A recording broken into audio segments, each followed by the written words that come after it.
Kalingap. Mga kalingap, magandang umaga.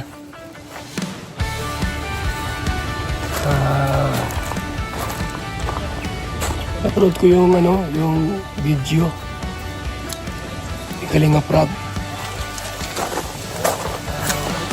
na pinuntahan po si Jason Saldua, Mr. 20 Boy. At ito po mga kalingap, mayroong mabigat na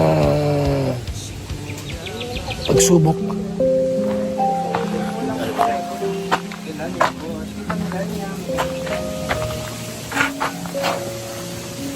Dahil yung asawa po ni Mr. 20 Boy nagkasakit po. Nagkasakit. So ito po ang video po, no? Panoorin po natin yung video.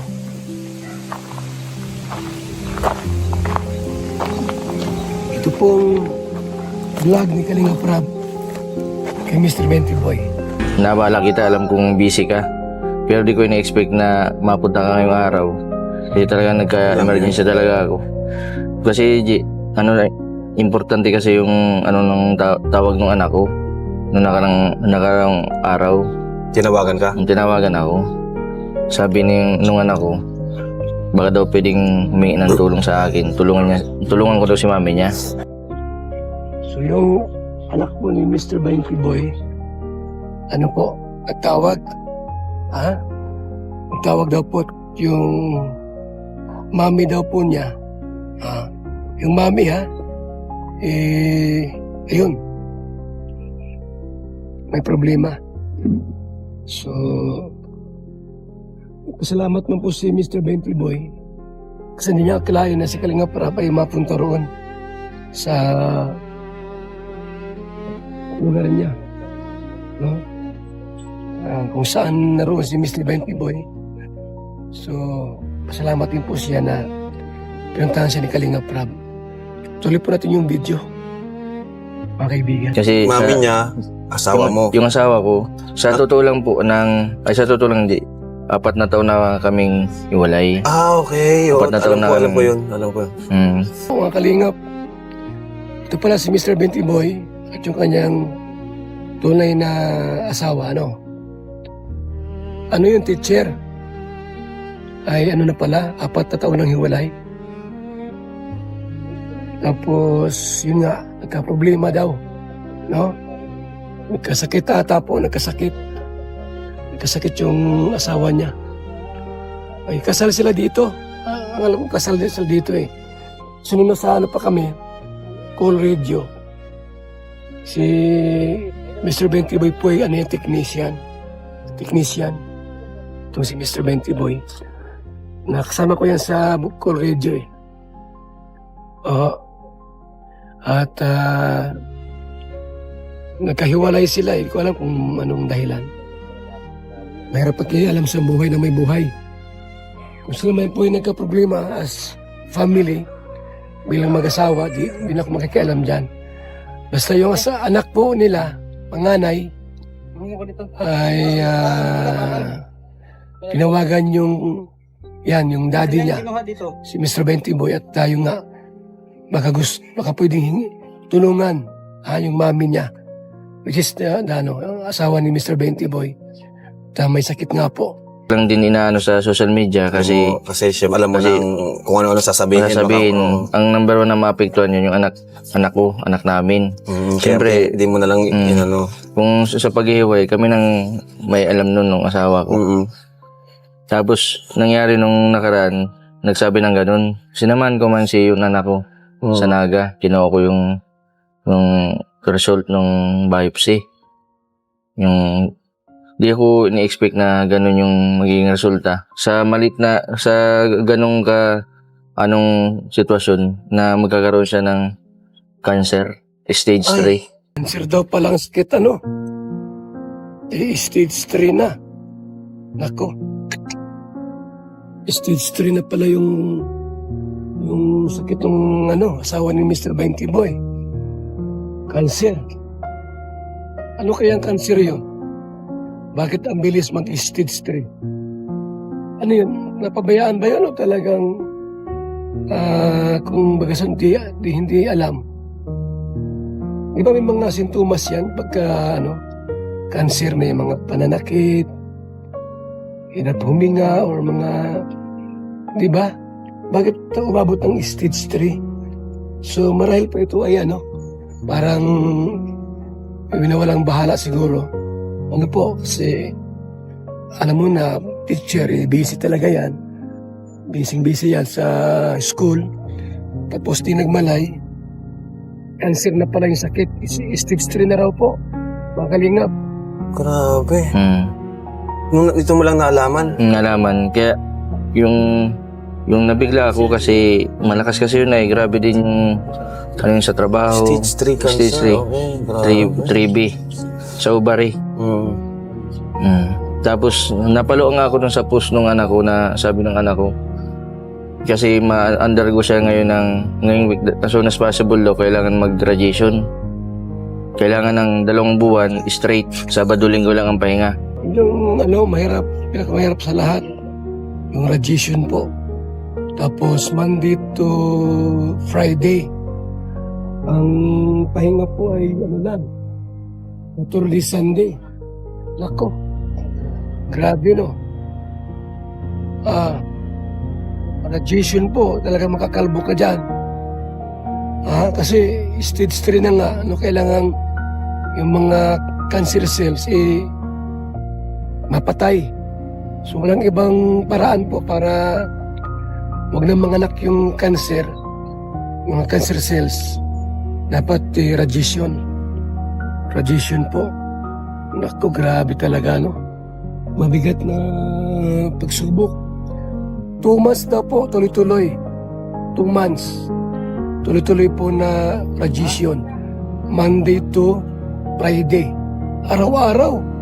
Talagang grabe ang niyan. Baka hindi kayanin yung radiation. Sana ang Panginoong Diyos ang mamagitan dito. At gumawa ang Diyos ng himala. Ano po? Kasi mabigat po yan, radiation, 2 months. Magkano ang gastos po niyan? Magkano ang gastos niyan? Malaki po yan. Malaking pira po yan. Mga kaibigan, mga kalinga, stage 3 na ay. Kung stage 1 lang, hindi araw-araw. Baka once a week lang. Pero stage 3 na kaya. Kaya ang ng doktor, ang payo, 2 months radiation, Monday to Friday. Mabigat, Kailangan dun mag-stay sa Naga. Ang sabi nung anak ko sa okay lang mami na mawala ka sa amin 2 buwan, wag lang habang buhay. Kasi po ang kasama ng mga bata po ay yung ina. Yung ina po ang kasama ng mga bata. Dahil yung nga sinabi ni Mr. Bentipoy, 4 years na silang hiwalay. Ibig sabihin po, ito si Mr. Bentiboy, hindi na po nakikipisan doon sa mag-ina. Hindi na. So, ang sabi ng mga bata sa ina, hindi bali mami na, mawala ka ng 2 months. Okay lang, wag lang habang buhay na ikaw'y mawawala. So, doon na-touch si Mr. Bentiboy sa mga anak. Na ganyan. Kasi nga 2 months na nasa Naga. Naga to diet po. Doon sa mga hindi alam, diet to Naga po ay 2 oras yan. Biyahe. 2 hours biyahe po yan. Sa sasakyan. Kahit single motor, 2 hours yan. Pag 1.5 hours, mabilis na po yan. Sobrang bilis na po yan. So sabi ng mga anak, mami, di ba mawala ka ng 2 months, huwag lang habang buhay. So nakakatats naman yung mga bata. Yanawa man ako kasi siyempre nanay yun ang anak ko. Kailangan kong gumawa ng paraan para matulungan. Kaya yun lang inaano ko sa inaalo ko yung babakasakala ko yung lote, yung lupa ko na katatapos ko lang pati bayaran yun sa San Jose para maitulong ko dun sa asawa ko. Ilang taon na ang anak mo, kuya? Sino ngayon? Si Ken. Oo. Ano na siya, 16 years old. Bali, sunod-sunod na ano nga na pagsubok kasi nung nakaraan ba Yung mama mo. yung nanay ko nagkakulog cancer, namatay yung isa father ko. Tapos ngayon naman, simula pa lang ako, nangyari na naman ito. Sunod-sunod na pagsubok, ha? Ito nangyari kay Mr. 20 Boy. Oh. Yung kanya pang mga content, tinutulungan, ganun din ang problema. May mga sakit, may mga karamdaman, may PC, yung ginablog niya po, problema din.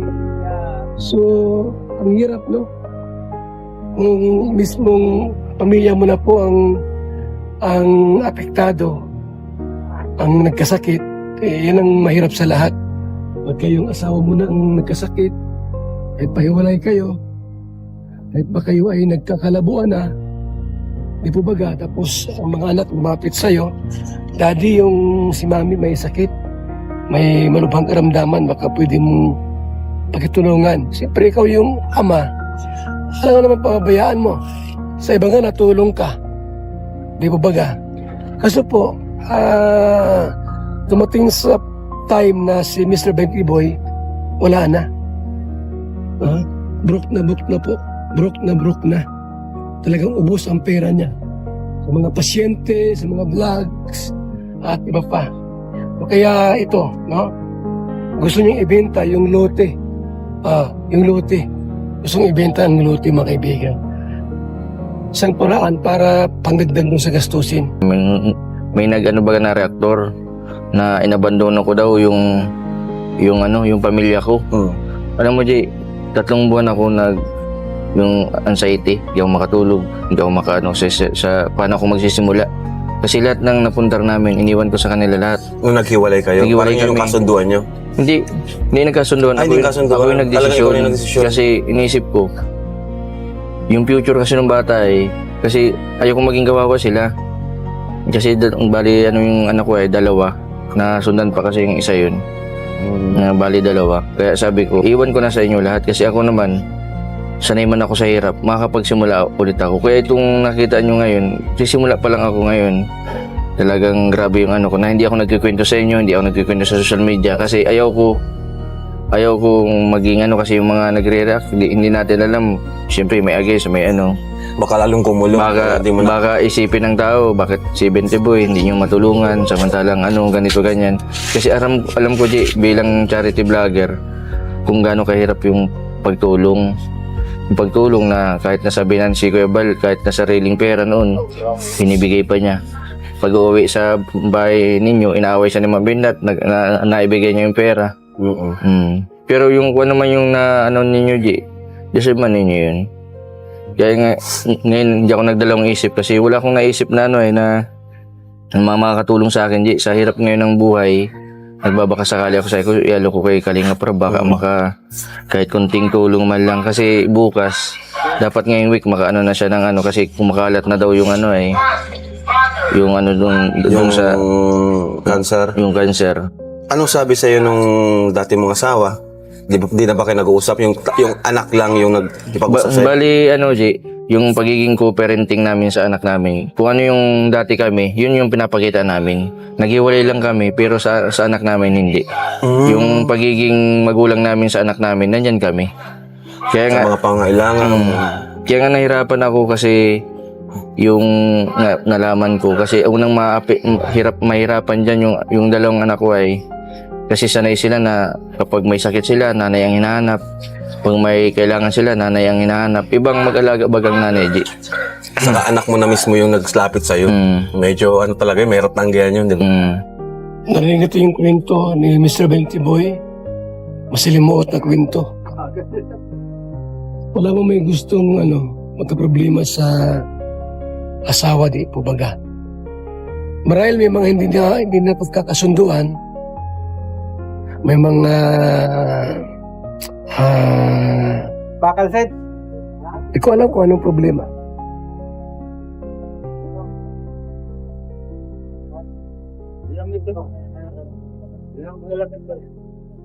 Ilang daw? Tambo. Tambo daw. Ha? Sa ngayon po, kailangan ni Mr. 20 Boy ng tulong. Tambo. Nag-ipon ako ng ano, Kapalit na inagad kanina. 200,000. 200,000. Mag-ipon ako ng 200,000. Unahan ko ng 20,000 po. 8 ha, 8. Bahala na. 8. Unahan ko ng 20K. Bahala na kung saan hagilapin ng 20K. Basta unahan ko ng 20K. Kalimutan mo ha. Bawi tayo na. Ah, Ay, lagay mo pa order mo. Ha? Itong dalawang bisa. Makatulong man lamang tayo. Oo, dalawa. Kasi yun naglahad ng kanyang problema. Dito, Jess na. Anong gawin natin kung ganun? Dalawang dis. Dalawang dis. Ano yung ating pwedeng magawa po? May tulong, tutulong tayo. Makinig kayo. Sa abot ng ating makakaya. Huwag kayong makinig. Pabigi-bigi. Tapos, mabalang ko tayo. Rox, ano yung snack dyan? Ano yung snack? Okay na. Ay, Ano, Mingo Diyos? O... Subway. ha? Sige. Palagi naman yung juice eh. O di, yun na nga. Mamaya pupunta ba dito? Tatanong ko lang naman eh. Juice pa yun. Eh, ano pa? Segmenta, meron ba ako segmenta? Tinapay lang ito at saka ano. Tinapay lang yan. Ay, hindi. Diretso na pala ito. Hindi na ano. Kasi mahaba na eh. Ilampas mo lang konti. Mahaba na. 3 meter. Wala na. Sobra mo lang ng konti. May makapitan lang. Wala na. Wala na. Baluktutan. Talaga. 400. Ayan, so in mga kalingap at binisita natin si Ken, yung panganay anak ni Kuya Jason. At siya yung lumapit kay Kuya Jason para humingi ng tulong para sa kanyang nanay. Ken, pwede mo bang ikwento kahit yung kunti lang na detalye? Ano po, nung nalaman po namin na na may cancer po si mami, tinawagan ko po agad sila, tapos naghingi po ako ng tulong. Yan po, bilang isang anak, instinct ng isang anak po ay lalapit sa magulang. Sa oras po ng kagipitan at kawalan, problema at pagsubok, ang una po nasa isip ng isang anak po ay magulang talaga. Ang unang nalapitan po. Tulad ng anak ni Mr. Benty Boy, si Ken. Anak niya panganay po. Nasa isip niya, ama niya. Daddy, tulungan mo si Mami. Hindi ko alam kung hiwalay. Alam ng bata na hiwalay. Siguro alam nila yan. Dahil 4 years nang hindi nagsama eh. Ganun pa man, mga kaibigan, ganun pa man, hindi nawala sa isip ng bata na sa oras ng kawalan at problema, ama, ang magulang ang unang lalapitan at hinga ng saklulo, tulong. So yan po, malinaw po mga kaibigan ha, na yung anak ni Mr. Benty Boy ay tumawag at lumapit sa kanya na humingi ng tulong. Kahit nagkahiwalay sila, ang puso ng bata ay nasa ama pa rin, malapit pa rin sa ama. Kasi kung may galit yung bata kay Mr. Benty Boy, hindi na po lalapit yan dyan. Magkaroon niya ng galit, sama ng loob sa ama, pero ito mo naman, lumapit yung anak sa ama. Ibig sabihin po, maganda ang kanilang relasyon. Kahit magkahiwalay na po sila ng asawa ni Jason, Mr. Benty Boy. Ulit na po ang video. Nung nakaraan lang po, nagpa-check up po kasi si mami sa dyan sa Leon. Mabigat, kasi cancer nga, mahirap. Wala po kasi akong ibang malapitan kundi po si daddy. Wala akong ibang malapitan kundi si daddy. Tama. Wala po siya pwedeng ibang malapitan kundi magulang. At alam nung anak na yung magulang niyang si Mr. Benty Boy, mayroong itutulong kahit na paano. Kumbaga mga kaibigan, so ginawa ni Mr. Benty Boy, mayroon siyang lote daw na San Jose, gustong ipagbili. Yun ang anong ama. Pag wala, hanap ng paraan. At kung meron siyang konting property, isasangla, ibibenta para makatulong. Okay. So, paano mo siya kinontak? Ano yung pagkasabi mo sa kanya? Ano po ata, alam na po ata ni Daddy yun kasi nag-chat din po si Mami kay Daddy. Kailangan po namin ng ng tulong po kasi po, di po sapat yung sinasahod ni Ma'am, tas may mga loan pa po. So, yan mga kalingap. Grabe yung unang ko dito kay Ken, maliit pa to. Ano ba yung balita at kailan ba siya dadalhin sa ospital? Ano ba yung ano yung mga babayaran? Dapat po ngayon, mapanaga na po kasi po, mahanap po ng rentahan apartment. Din po sana kasi po, mapagod po pagbalik-balikan po baga. 2 months ang 2 months daw ano yung radiation na? 2 months. 2 months? Walang ko, Sabado Linggo lang ang pahinga ng radiation. Gago. Hindi ko na alam kung siya nag-uulalakit. Sabi ko kung pwede lang gumawa ng hangin kasi iniano ko na pag hindi ako gumawa ng paraan kahit nakakaya yung sitwasyon na ganito, lumapit ako kahit kanina. Mas nakakaya siguro kung makita mo na pabayaan mo yung dating kasama mo. So, ibig sabihin, Ken, marami talagang kailangan. Tinapos din kayo sa mga... Alas kalating million daw yung gagastusin sa Kim? Siya? Pumunta namin sa Naga. Kasi sinamahan ko siya, nagpasama siya sa Naga. Bukunin namin yung salt. Kasi hindi niya alam mo yung pagpupunta sa Naga, kaya sinamahan ko. Ano, punta kasama ka? Punta kayo Naga?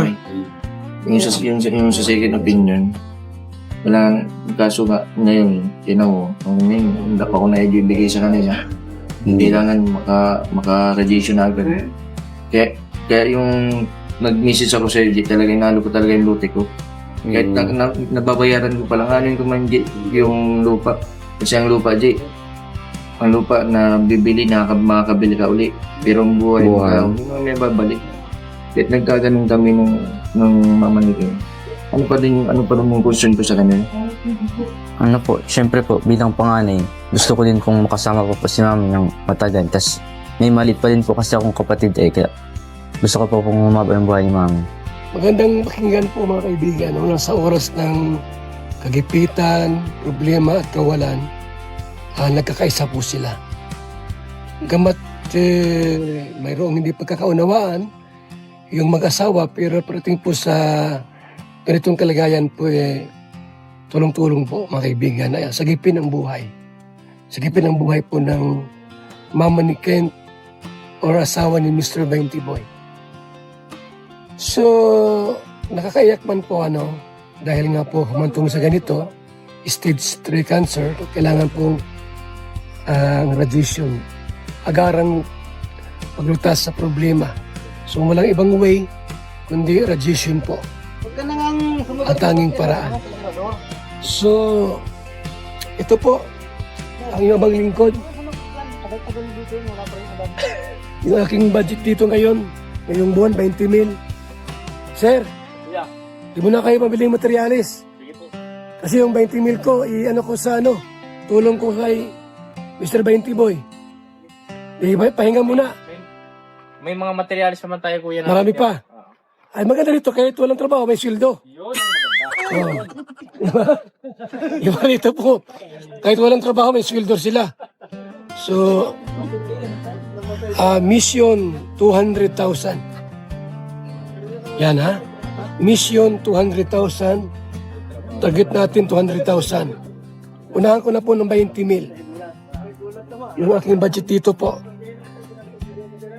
ay yung 20 mil ko ditong pera, sariling pera, 20 mil na materialis, ibigay ko muna kay Mr. 20 Boy para dagdag po sa ating mission 200,000. Maglilikom ako ng 200,000. Yung gustong tumulong, pwede. Pwede tumulong po. So, mission or project 200,000. Project po, project 200,000 for Mr. 20 Boy sa kanyang misis. Bata ka pa nga, 16 ka pa lang, no? Marami ka pang ang pang-aabutin.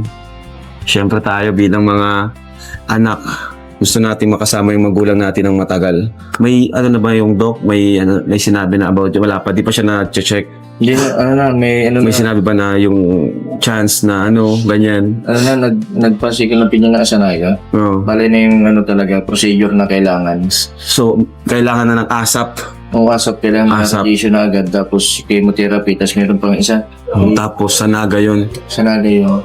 So, kay Jason, mabibigay ako sa kanya ko bibigay sa'yo, sa kanya na. Ano kay Ken? Kay Ken na. Hopefully makatulong to. Yung simpleng lang, bilang syempre si Kuya Jason, hindi na to iba sa akin. Kaya nung lumapit siya sa akin, sabi ko, Jason, pupuntahan ka namin para... Kasi ito sa Kuya Jason, hindi yan basta-basta nagsasabi ng problema. Sobrang tahimik lang yan. So, kadalasan pa nagkakausap kami sa kanya nag-open. Kaya nung nabanggit niya sa akin, pupunta kami dito ngayon para makabigay kami ng konting tulong. So, bibigay ako sa iyo, Ken. At ikaw nang balang bigay kay mama mo, at wala naman siya ngayon dito. Mula to sa ating YouTube channel, sa Team Kalingap. Pagpasensya mo na to, Ken, at Kuya Jason, At sa ngayon, ito lang yung kaya natin pang ibigay. Kasi nagbabalik pa lang naman tayo sa... At least kahit pa paano, thank you mga Kalingap, at unti-unti nang bumabalik yung sigla ng ating YouTube channel. Mas marami pa tayong matutulungan at mapapabahayan. So Ken, para sa inyo, ng mama mo, at salamat din kay Kuya Jason. Ito ay 25,000. Ayan. 25,000 yan, ikaw nang bahala kung mga kailangan nyo. Pakatatag ka para kay mama mo. Ito, at lahat yun, hiwalay sila ni papa mo. Okay kayo ni papa mo, Yun naman yung okay doon, Yun naman yung maganda doon. Ano yung gusto mong sabihin kay, unang-una kay Kuya Jason? Syempre po, thank you, nagpapasalamat ako kasi kung wala po syempre sila, wala din pong makasikaso sa amin. Tapos pangwala po sa inyo po, Kuya Rab, kasi sobrang laking tulong na po nito sa amin. Lalo na po, mga next week na po ata ang Yan mo, at niniwala ako na may mga tutulong pa. Sana may tumulong lang pa po mga Kalingap. Yan, sa mga gusto kong tumulong, kontakin na lang po si Kuya Jason. O pwede naman po ako, yung FB page ko na Kalingap Rab, o yung mga kasamahan ko sila Kalingap Ray, pwede nyo na pong kontakin. At lastly, Ken, anong gusto mong sabihin sa yung mama na nagpalaki sa'yo? Syempre po, maraming salamat kasi po 16 years dinalaki po ako ng malusog, tapos tinuruan po ako ng magagandang asal. Tapos pag nasa naga ka na, palakas ka, kapit lang, kaya mo yan. Gusto ka pa namin na-extend mo kasama ng matagal. Oo nga, Asan yung, di ko nakita yung anak mong maliit. Wala pa. Kasama si Tito Jun. Sige, yun na. Thank you, Di ko ini-expect na kami makalapit kayo sa'yo. Una talaga ako, nagtatawag na sila kanina sa akin. Wala akong naibibigay. Sabi ko, okay. sabi ko, di, salamat. Sabi ko, Kasi siya nakakuya kasi yan lang ang naibigay ko eh. G, malaking tulong yan, G. Sabi ko, malaking tulong. Sabi ko nga, pero tatag lang dito nga sabi ko. Kasi ang mga bata kasi, di ko natin alam kung nasaan yung katosidad nila, yung pasensya baka yung mga ginagawa baga ng mga kabataan. Baka gumawa ng di maganda para lang magkapera, gano'n. Siyempre para sa pero basta Kuya Jason, Team Kalingap naman siya. Sama-sama tayo dito sa One Kalingap, One Family, isang tahanan tayo. At naniniwala ako kung may mga tumulong kina Kuya kina Tatay Robin, kay Kuya Pure Health, sigurado may tutulong din kay Kuya Jason. Yes, One Kalingap, One Family. So, ito po, una ko ng 20K. Ang ating pong target, 200,000. Project, 200,000. Pag nagkulang po, another project, 200,000. Punta ko kay sino dyan na pwede nating lapitan para po makatulong tayo. Sa oras po ng kagipitan po, mainam na tumulong tayo kaysa yung hindi na kailangan sa katutulong. So, One Kalingap, One Family, mga kaibigan. So, yung gusto po, pwede akong reach out sa ating number 0929-113-2469 at ako po ay from time to time, bawat live natin, i-shoutout ko yung nagbigay. Ang target natin po ay 200,000 pesos. So mayroon akong ibibigay pong 20,000. Ano po? Kung kailangan ni Mr. Bentiboy kaagad, hanapin ako. Ayun, para sa kanyang asawa na may sakit na cancer. Stage 3. Stage 3. So, 1 kalingap, 1 family. Mabuhay and God bless po sa mga tutulong. Diyos nang bahalang magbalik sa inyo yung mga blessings sa buhay niyo po. Thank you. Hirap ako magbuntis, pero dahil sa BSM, Kalingap Kape, ngayon nabubuntis na ako. Kami mga OFW, laging pagod sa trabaho. Pero dahil sa BSM Kalingap Kape, meron kaming energy. Ayun mga kalingap, mag-BSM kape na kayo. Alam niyo mga kalingap, bilang isang OFW dito sa Hong Kong, bilang driver, lagi akong uminom ng kape bago pumasok ng trabaho. Parating gising at laging alerto, lalo-lalo na pag ikaw ay nagdadrive. Kaya mag-BSM kape na kayo mga kalingap. Dahil sa BSM kape mga kalingap, ang inyong diwa ay laging buhay. BSM Kalingap Kape, ang kape na may puso. BSM Kalingap Kape ang paboritong kape namin mga OFW dito sa Macau. BSM Kape ang kapeng may puso. Bilang isang karpintero, araw-araw napapagod, BSM Kalingap Kape ang panghagod. Sarap! BSM Kalingap Kape, ang kaping may puso. Dito na kayo mga kaibigan, mga kalingap. At sigurado, gaganda at sasarap ang tulog at ang gising ninyo. BSM Kalingap Kape, napakasarap. Nagpapagaling sa mga taong may sakit. Sa gutom at sa lamig.